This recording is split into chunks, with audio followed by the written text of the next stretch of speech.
Jean-Baptiste Beau, bonsoir. Bonsoir.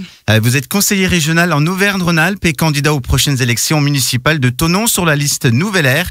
Votre programme, c'est une politique sociale et écologique pour inventer la ville et la société de demain. C'est ce que vous expliquez sur votre site de campagne. C'est vraiment des choses importantes pour votre liste? Oui, tout à fait. Nous avons construit cette liste pour porter la sociale écologie pour Thonon. Aujourd'hui, nous sommes dans un monde où les enjeux ont évolué et où nous faisons face à la nécessité de la transition écologique face à l'urgence climatique, mais aussi à des changements technologiques, une révolution technologique qui change nos manières de vivre, de produire et de consommer. Et à une nécessité aussi d'une politique sociale forte et d'un renouveau démocratique. Eh bien, nous, c'est face à ces enjeux que nous voulons proposer aux Thononnais cette politique sociale et écologique, donc c'est-à-dire les deux à la fois. Dans cette campagne de 2020, on parle très peu de précarité, mais les égalités sont importantes à Thonon. Si vous êtes élu, quelles seront vos mesures ? Bien justement, alors pour vous montrer qu'on peut lier les deux, nous avons proposé par exemple de mettre en place un système de transport en commun, notamment les bus, gratuits. C'est une mesure très sérieuse puisque déjà 34 villes en France l'ont installé et ça fonctionne puisqu'on a remarqué dans ces villes une forte augmentation de la fréquentation des transports en commun. Donc si nous voulons faire cette transition écologique mais en accompagnant les gens, en les incitant et aussi en nous adressant aux personnes les plus modestes, aux jeunes, il faut absolument lier les deux. Et c'est une mesure, évidemment, que nous avons étudiée et puis qui est largement finançable, qui n'impliquera pas une augmentation d'impôts, puisqu'en fait, quand on achète un ticket de bus, la part de ce ticket de bus pour financer le système des bus est en fait assez marginale. Ça représente entre 10 et 15% du coût. Donc, nous avons étudié tout ça. Et puis, évidemment, pour mettre en place des politiques sociales importantes, je crois qu'il va falloir aussi revoir parce que ça compte l'urbanisation de Thonon. Aujourd'hui, à Thonon-les-Bains, moi c'est ce que j'ai dit dans ma campagne, c'est un peu bétonnons-les-Bains. On a urbanisé de manière anarchique puisqu'on a laissé faire sans cohérence. Et ça a pénalisé, je crois, les Thononnais. Et ça a aussi un lien avec le social parce que ce que nous souhaitons faire dans l'urbanisation maîtrisée et j'allais dire harmonieuse que nous proposons, c'est aussi remettre des lieux de vie. Pas seulement au centre-ville, mais dans tous les quartiers. Et c'est ce qui manque aujourd'hui dans beaucoup de quartiers, aussi en périphérie de la ville de Thonon, qui ont été un petit peu laissés pour compte. Et nous voulons, nous, réinstaller de l'activité, des lieux de vie pour les associations, et puis aussi des services publics. Pour terminer sur le sujet de la gratuité des bus, oui. Ils sont quand même très peu développés à Thonon. Il y a moyen peut-être de les renforcer. Alors justement, nous proposons aussi cette mesure car c'est le bon moment.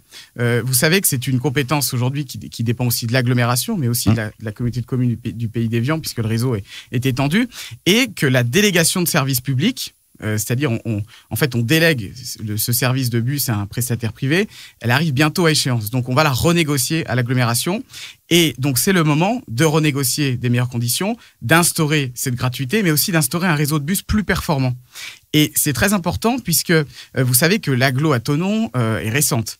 Et ça, c'est du fait que malheureusement, la ville de Thonon et l'ancienne majorité, la majorité sortante, en voulant rester dans son précaré, n'a pas assez joué collectif. Et donc aujourd'hui, nous avons le CEVA qui est arrivé, qui est un outil formidable pour se déplacer autrement. Mais malheureusement, la mobilité autour de cette infrastructure, le fait qu'il y ait des bus, aussi de la mobilité douce avec des pistes cyclables, avec des possibilités de se rendre dans ces gares, eh bien, elle n'est pas encore au point. On a à peu près 3-4 ans de retard. Et donc, c'est pour ça qu'il faut maintenant rendre plus performant ce réseau de bus, et c'est ce que l'agglomération est en train de faire. Donc ça, c'est très bien, même si on a du retard, il faut le faire. Ce n'est pas la faute de l'agglomération qui quand même a pris ce sujet à bras-le-corps. Et donc, c'est pour cette raison aussi que nous sommes vraiment à un moment important. Donc il faudra faire les deux, inciter à la fois avec cette gratuité, puisque ça fera aussi parler des bus, ça incitera les gens à y aller, et puis développer le réseau. Développer le réseau pour qu'on puisse avoir plus de bus, plus d'arrêts, des bus après 20 heures. Ça, c'est quand même très important. Mais je voudrais dire aussi, et c'est aussi ce qui fait la complémentarité d'un réseau de transport, c'est que nous aurons bientôt ces 2 fois 2 voies Machilly-Thonon. Moi, je suis pour, je l'ai toujours défendu, car je pense que c'est complémentaire avec le CEVA. avec le Léman Express aujourd'hui. Et que il faut aussi traiter cette problématique des bouchons à Bon et à Sciez, ou même parfois à Bon. Les enfants ne peuvent pas aller dans la cour de récréation à cause de la pollution. Donc ça permettra de développer aussi les transports en commun. Mais là où nous voulons, et je reviens encore sur cette question de gratuité incitée, c'est qu'en proposant la gratuité du réseau de bus, on incite, alors qu'on sait que cette route, malheureusement, sera payante. Mais aujourd'hui, nous n'avons plus le choix dans les choix qui ont été faits par le passé et dans la réalisation de ce projet. Donc c'est ça aussi, la cohérence, la complémentarité, une vision de l'écologie qui est inclusive, qui emmène la population dans la transition écologique, et pas une vision qui soit trop restrictive ou trop punitive. Le sauvetage du commerce de centre-ville est votre priorité et commence par l'arrêt immédiat du développement des zones commerciales. C'est ce que vous expliquez, mais le maire peut-il vraiment empêcher le développement des zones commerciales ? Oui, alors effectivement, c'est un sujet qui est important. J'ai eu une expérience en la matière parce que j'ai été, il y a quelques années, conseiller au cabinet de la ministre de l'Artisanat, du Commerce et du Tourisme. Et à l'époque, nous avions déjà cette difficulté, et j'ai même participé à une loi où en fait on essayait de réglementer. Donc c'est un sujet que les élus connaissent bien. Et il y a des outils aujourd'hui. Dans la dernière loi Elan qui est sortie, il y a des outils. Et puis vous savez que les élus font quand même des choix dans le PLU, dans le SCOT et même aussi dans le SRADET, ça c'est au niveau de la région où c'est écrit noir sur blanc qu'il faut limiter leur développement. Je le dis parce qu'à Thonon, malheureusement, c'est comme un petit peu ce qui s'est passé sur l'urbanisme. C'est qu'on a laissé se développer de manière un peu anarchique, sans maîtrise, et que ça a pénalisé au final le commerce de centre-ville. On est une des régions où il me semble il y a le plus de mètres carrés commerciaux par habitant. Donc on voit que ce n'est pas tenable. Et les outils, en tout cas, ils existent, et dans les commissions d'aménagement commercial, les élus siègent aussi, ils peuvent influer. Donc, en fait, moi, ce que je voulais vous dire, et c'est aussi le sens de notre candidature, nous, ce que nous souhaitons faire, c'est reprendre en main le destin de notre ville. Puisqu'on a assisté depuis trop nombreuses années au laisser-faire. Laisser-faire sur l'urbanisme. Laisser-faire, par exemple, sur la galerie commerciale de l'Étoile. Laisser-faire sur l'hôtel Arrive. Laisser-faire sur le développement anarchique des zones commerciales. Eh bien, je crois qu'il est temps de proposer autre chose aux Thononnais et de reprendre en main les choses, puisque ce qui fait une politique efficace, c'est aussi quand on a de la volonté pour la faire. Et ça, c'est ce que nous voulons, en tout cas, nous proposer aux Thononnais avec Nouvelle Ère. La participation citoyenne, c'est une chose que vous proposez également dans votre programme. Beaucoup de candidats le proposent. C'est pas un effet de mode ? Alors, je ne crois pas. Vous savez, moi, je crois que c'est indispensable. Donc, nous, ça fait partie évidemment de notre programme. Mais nous voulons la mettre en place de manière intelligente. C'est-à-dire à la fois dans la gouvernance de la ville, parce que la ville a été, cadenassée depuis trop longtemps. Les habitants n'ont pas été assez impliqués. Donc, il faut impliquer les citoyens dans la gouvernance, avoir une gouvernance qui laisse une place à l'opposition, qu'on ait des commissions ouvertes. Mais je crois aussi que ce qui est important, c'est aussi d'impliquer les citoyens sur les projets. Et ça, nous avons 2 propositions.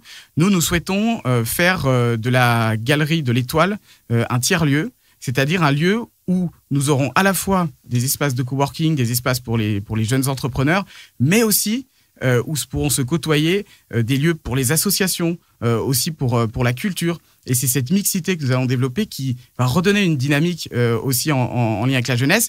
Mais ce projet, nous devons le faire avec les habitants, puisque le développement de ces tiers-lieux, c'est un phénomène national, ça se développe beaucoup. Mais les tiers-lieux qui marchent, ça a été montré par plusieurs rapports, ce sont ceux qui sont portés par les habitants. Donc nous proposerons et nous impliquerons les habitants dans le montage des projets. Pas tous, mais sur en tout cas ces projets-là qui sont centraux pour la vie de la ville.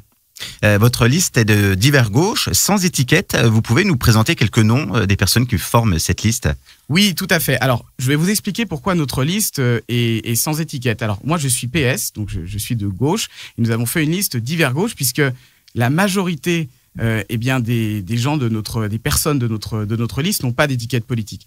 Alors nous pouvons nous appuyer sur une expérience solide des 3 conseillers municipaux sortants, monsieur Guillaume Desquil, qui par ailleurs est urbaniste et qui travaille sur ces questions, qui nous apporte son expérience, madame Françoise Bigre et Thomas Barnet, qui sont donc les 3 conseillers sortants, et puis aussi des nouvelles personnes qui arrivent dans cette liste et ont envie aussi d'avoir des responsabilités. Monsieur Marc-Antoine Grandot, qui est commerçant à Thonon.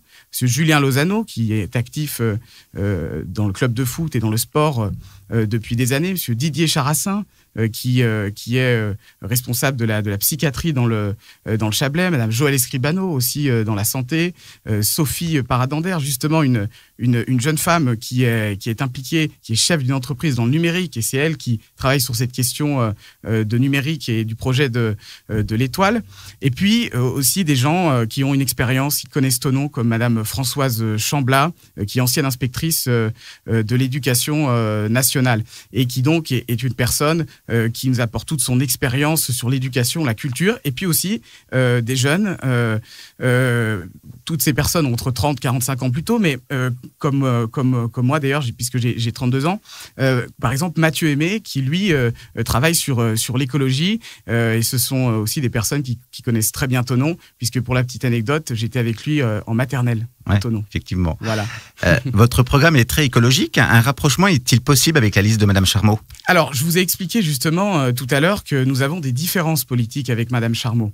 Moi, je respecte tout à fait sa candidature, comme l'ensemble des candidatures, mais nous ne sommes pas d'accord sur la route Thonon-Machilly, puisqu'elle est absolument contre. Et nous pensons que ça va être une manière aussi de désengorger, comme je l'ai dit, Sciez, et que ça permettra de développer les transports en commun, et que c'est complémentaire, et que c'est 16 km, c'est-à-dire c'est un tronçon entre le Plat de Saint-Cergue et le contournement de Thonon. En fait, c'est le rattrapage, eh bien, j'allais dire, presque d'une inégalité ou de quelque chose qui aurait dû être fait depuis longtemps. Donc, c'est un projet qui doit être terminé. Si on avait suivi, j'allais dire, la position de Madame Charmot à l'époque, qui était contre le contournement de Thonon, je crois que ça serait aujourd'hui un désastre. Un désastre aussi, et même un désastre aussi écologique. Donc, nous n'avons pas la même vision de l'écologie, ce que je disais tout à l'heure. Nous défendons une écologie inclusive, sociale, puis une écologie aussi qui emmène les habitants dans ce mouvement, avec de la participation. Donc, les électeurs auront le choix entre cette vision de l'écologie et nos projets, et puis celle de Madame Charmot. Et je crois que c'est très bien que les gens puissent choisir. Inauguration de votre local de campagne ce samedi 1er février à partir de 16h30 aux 2 places Jules Mercier à Thonon. Exact, oui, ce sera un moment très important de la campagne. Il y aura beaucoup de monde. Nous allons à cette occasion présenter une partie de la liste, présenter la liste. Nous allons évidemment avoir aussi une présentation de nos priorités. Donc ça sera un moment politique, mais aussi un moment convivial, un moment où on sera là pour échanger et puis pour se rassembler sur ce projet pour Thonon. Et le mot de la fin? Alors je crois que dans cette élection, finalement, les Thononnais vont avoir le choix. Moi, je suis candidat avec le collectif Nouvelle Ère pour rompre avec le passé et pour le renouvellement à la fois du personnel politique, des idées, mais aussi des pratiques. Et je crois qu'aujourd'hui, à Thonon, finalement, nous assistons, depuis que M. Denay a dit qu'il ne se représentait pas, à des formes de guerre de succession, à une forme de mercato entre différentes listes. Et finalement, pour moi, M. Arminjon et Mme Boroche sont les deux faces d'une même pièce. C'est celle du conservatisme à Thonon-les-Bains. Et pour ceux qui aiment le lac, on pourrait dire les deux filets d'une même ferra. Donc voilà, je crois que nous, face à ça, eh bien, nous devons incarner un renouvellement. Et qu'ensuite, c'est comme je le disais, les Thononnais auront le choix entre cette continuité, où finalement, des personnes qui sont là depuis très longtemps sont en train de se répartir, avant que l'élection soit jouée, les places au futur conseil municipal. Eh bien, je crois que face à cela, il faut proposer un autre chemin, et les électeurs trancheront. Jean-Baptiste Beau, merci d'avoir été avec nous dans l'invité de la rédaction. On retrouve vos infos de campagne sur votre site internet nouvelleair2020.fr et également sur votre page Facebook. Merci. Merci beaucoup.